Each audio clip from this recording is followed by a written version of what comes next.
So we got Coach Mike here. We want to jump on today, guys, and just talk a little bit about the hydration situations that were going on last week. We had a girl with 75 hard where, again, I think it was a gallon of water she drank, and she started feeling like lightheaded and lethargic, and then ended up going to the doctor, the hospital, and had water poisoning. And then when I looked that up, I went to Google it and look it up. And when I looked that up, they had a girl actually here in Florida, bro, that just died. The girl from 75 hard made it. She was fine. They got her electrolytes leveled back out. They got the water where it needed to be, and she was fine. But the girl in Florida, she passed away. And the reason that this is a big deal is because it starts to demonize hydration somewhat. You know, I hear a lot of people that think a gallon or a gallon and a half.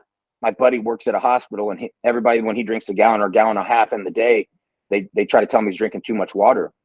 I mean, I can tell you from bodybuilding, I'll let Mike talk about when he played sports, but there's days I'm down here in Florida where it's real hot and I work out and I do a cardio session, and maybe my cardio session's outside. So then I'm sweating more. So I have to bring in even more water to rehydrate myself. So some days I'll hit 2 gallons, not even trying. I'll hit 4 32-ounce Gatorade bottles refilled with water in a workout sometimes if I'm a little dehydrated. So the big thing I think people have to understand is that it's a electrolyte sodium balance. If you don't have the electrolytes and the sodium, then the cell gets overflooded with water, and then that's what causes you to die. So if these individuals would have had salt, you know, when we played football, we had electrolyte pills. People supplement potassium and sodium. Mike and I were talking earlier, a lot of that stuff comes in your food if you're eating whole foods and properly eating and have a proper nutrition and diet. And so that's the thing, is I wanted to get this out there and talk to everybody just real quick, because if these people would have had there's a lot of factors we don't know. How big are they? You know, are they dehydrated already? Did they have low salt and sodium? With the amounts of water that these ladies had, the lady that died only drank 4 20-ounce bottles. So these people right here, when they die from it, majority of the time it is this sodium electrolyte levels being off. And you can see that in the articles when you look them up and stuff. And that's where if they would have had proper sodium electrolyte levels, they wouldn't have had this happen. And that's one of the things where in bodybuilding and fitness and health, yeah, too much sodium can be a bad thing, right? Too little sodium is a bad thing, because that's what exchanges water in and out of the cell. So if you don't have these electrolytes and the sodium, you have no extracellular water movement. So when you don't have that, you have some pretty big health implications. Mike, when is sometimes that you remember back when you played sports where we were drinking a lot of water, sweating a lot, but they would always tell us, add extra salt to the food, right? They had electrolyte pills for us. Go ahead and run us through some of your situations with your clients and things like that you've had over the years that you've noticed that they may do wrong with water or electrolytes and salt and stuff like that. So, I mean, I think it's a spot on what you just said. A lot of it is case specific. You have to factor in a number of different physical things, as well as, you know what I mean, what is the overall load for the person. Usually when I come in, I scale back the sodium just to kind of let people know that they're possibly intaking too much sodium, given that most of all foods already have a sodium to them. And then you get in there and then you put your mom's shake on top of, you know what I mean, the seasoning part of it, and you could end up with, you know what I mean, too much sodium. So like I said, I think it's about finding that happy balance and factor in all of the different things: age, height, size, workload, lean body mass. If you have more yes, muscle, you're going to need more water. You know what I mean? yes, For 100%. 100%. yes. I feel like that right there is probably the biggest factor that people have no education on. You know what I mean? And that's even for me. Like I said, when I first got into it, I thought sodium was the devil. You know what I mean? It was literally like, hey, you got to get this out of here, because it does cause some extra swelling if it's done. You know what I mean? Yeah. If you're taking in too much without an output. So like I said, I think it's just being educated on the latest, greatest information, And I think that comes from people doing the research, or once again finding someone who's done the research and can allow them to make that transition safe and effectively. For Oh, me, I can remember in sports them always making sure that we were hydrated, and just one thing telling us that hydration for physical bouts and games and stuff like that is actually comes from the water that you consume 48 hours before you're actively active, you know what I mean, within the sport. So like I said, mhm. we you have people jumping on general things like the 75 hard and just being told to drink a gallon of water without any explanation or without any consideration for what it is that they're doing. You mentioned earlier you being in Florida, it being a more humid committed, a more humid environment. So for you to go outside and do a cardio is for you to probably get rid of, I mean, shit, more than a gallon within 20 or 30 minutes. Oh, Depends for on, you know what I sure. mean, the exercise you're doing.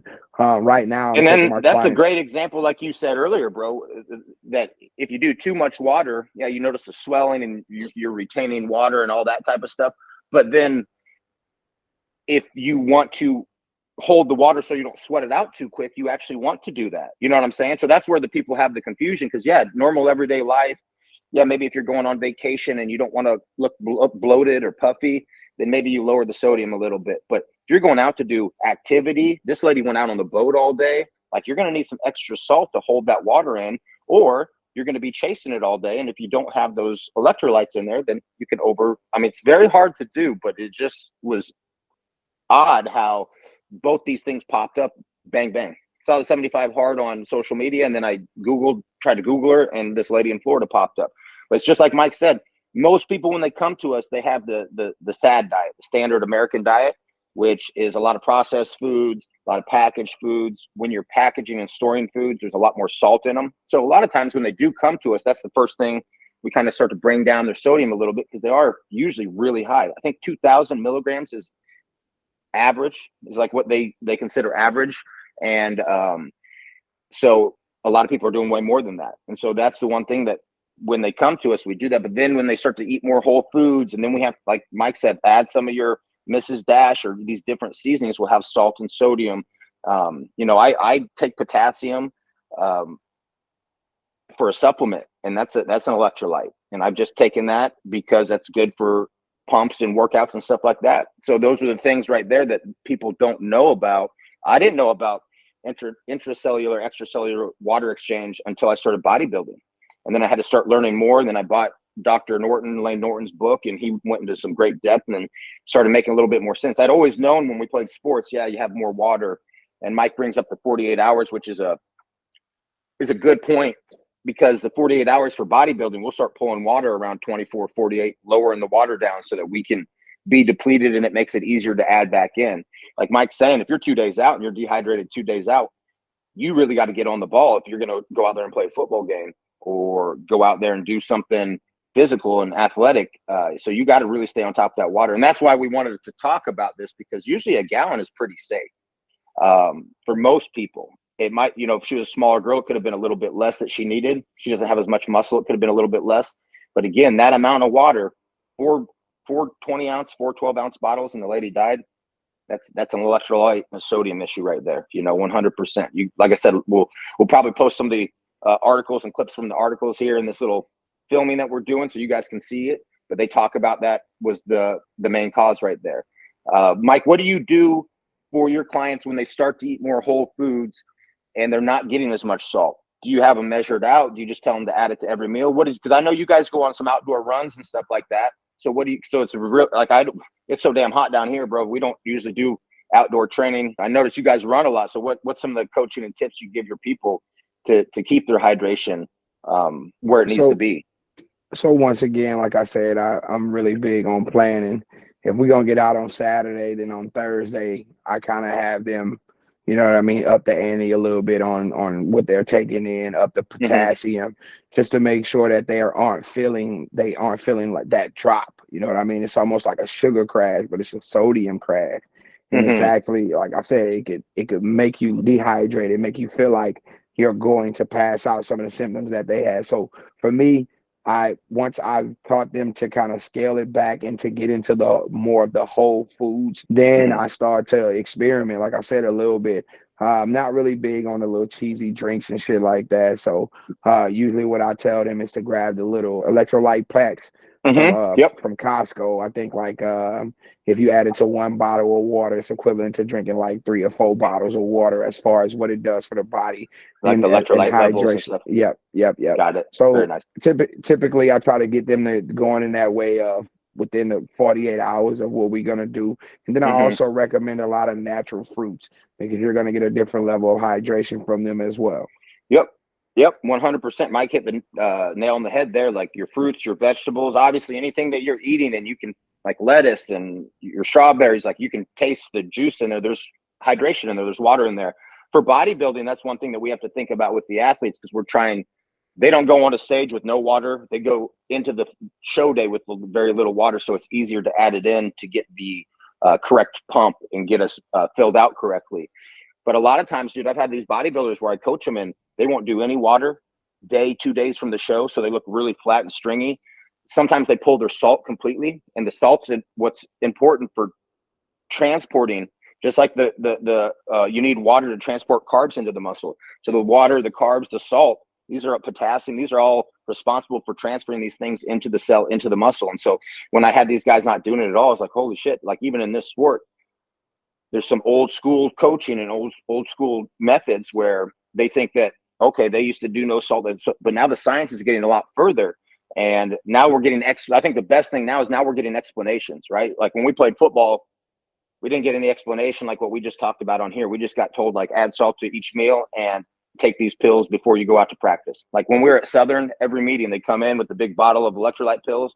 I tell people we used to add salt to our Gatorade to get more sodium because you just like you said, you just deplete. I mean, 20, 30 minutes, man, you'll be burning through it if you're not rehydrating and stuff like that. And like you said, it's a case by case basis. So that's why, and we'll post the link. That's why we have our article on hydration with the scale of the color of your urine.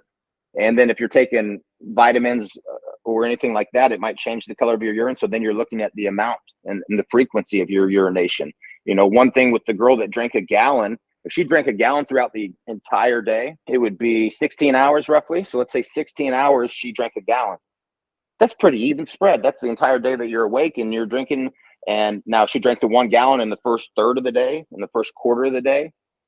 You don't have the electrolytes or the sodium that you need in your body. That's where you can start to have these issues and things like that. So again, it's not just the gallon that should be demonized. It's like we said earlier, we don't know all the details. Did she front load it? Did she not drink water and then see she was dehydrated and then try to blast it? Because then when you blast the water and then you sweat and then you blast water again, you lost those electrolytes. Like Mike's saying, you're sweating these things out. So you're going to need to replenish them and replace them sometimes. So, again, if you're not getting them through your foods, and sometimes, like Mike said, it's harder sometimes when you're switching to the whole foods because there is lower amounts there's natural salt in them, sodium's in there, but they're usually a lot lower. And sometimes in our whole foods, there is none. And so that's why you need to add some, especially if you're eating more of a whole food diet, you got to add a little bit.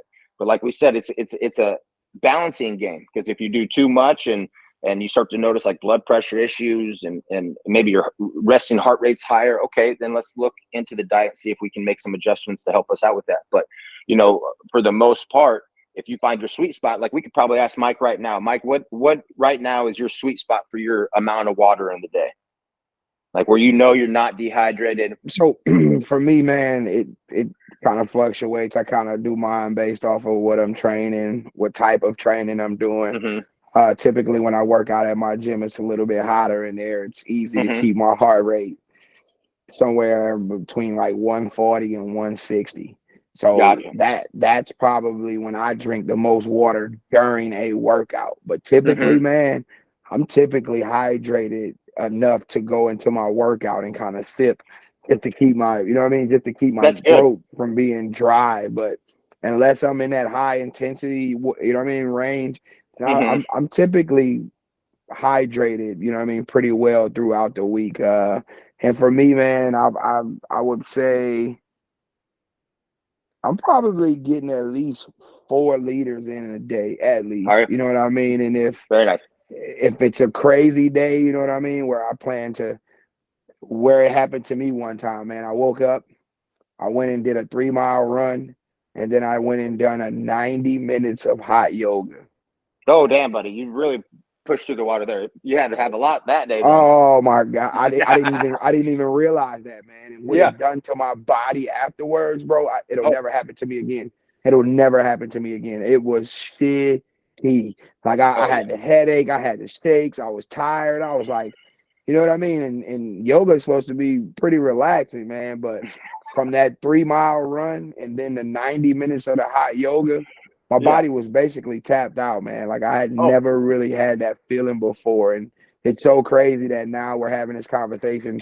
I know what you're talking about now. Mhm. You know what I Oh mean? yeah. But back then I was just like, well, maybe I didn't eat enough or Oh yeah. nah, And that could be, dehydration. for sure. A lot of times it is the dehydration because I mean that's why I wanted to get on and talk about this because I always tell people like most people are chronically dehydrated. If you're asking people like what the average color is on that little scale we have, and we'll post that scale up. But if you ask them what their average color of urine is when they go to the bathroom, usually it's going to be dark to a medium colored yellow, which means most people are dehydrated. And again, because of what they're doing with their life and their jobs, sitting at desk jobs, driving in the car, yeah, you might not need as much as, our parents or grandparents or the people before us. But, people like me and you that are in physical jobs and training on a regular basis, like, yeah, your water has to move around. So when these people come from their jobs and then start exercising and then they keep trying to drink the same amount of water, they've got to bump that up. They've got to bump that up. Their body's going to need more. It's like when it gets to summertime down here, and I ask my clients because they'll, like you said, they'll have it'll either be tight muscles. If you're dehydrated, you're going to get tight muscles a lot easier. You get knots, adhesions, trigger points. I would always ask them. They get like a knot, they get a headache, or they, you can feel it sometimes. Like if you're real dehydrated, you can feel it in your kidneys. Like you can feel it down in that lower back and stuff. So I'd always ask them and say, well, where's your hydration at? And they're like, oh, I'm drinking enough. I'm drinking enough. And these are people that have trained with me 2-3 years. And I'll have to remind them, be like, if you're drinking the same amount that you were drinking in the winter time and it's hotter than hell right now, that's not enough. Right. So if you're drinking, so it's like, if me and you were playing football and we're in the off season, we might be drinking a gallon and a half a day. We're in season. It's probably be 2 gallons, 2.5 gallons. Who knows? I never even tracked it when we were going. We just tracked body weight. And if the body weight dropped too much, we knew we weren't getting rehydrated. That's what a lot of the teams did. But those are all just really important things that I think I just wanted to get out to our people, talk to our people about it. Mike and I are also going to start setting up some calls, some group calls through our Google Meets, and we're going to get a bunch of people on here. We're just going to talk shop. We're going to answer questions. We're going to see how we can help you with your health and fitness.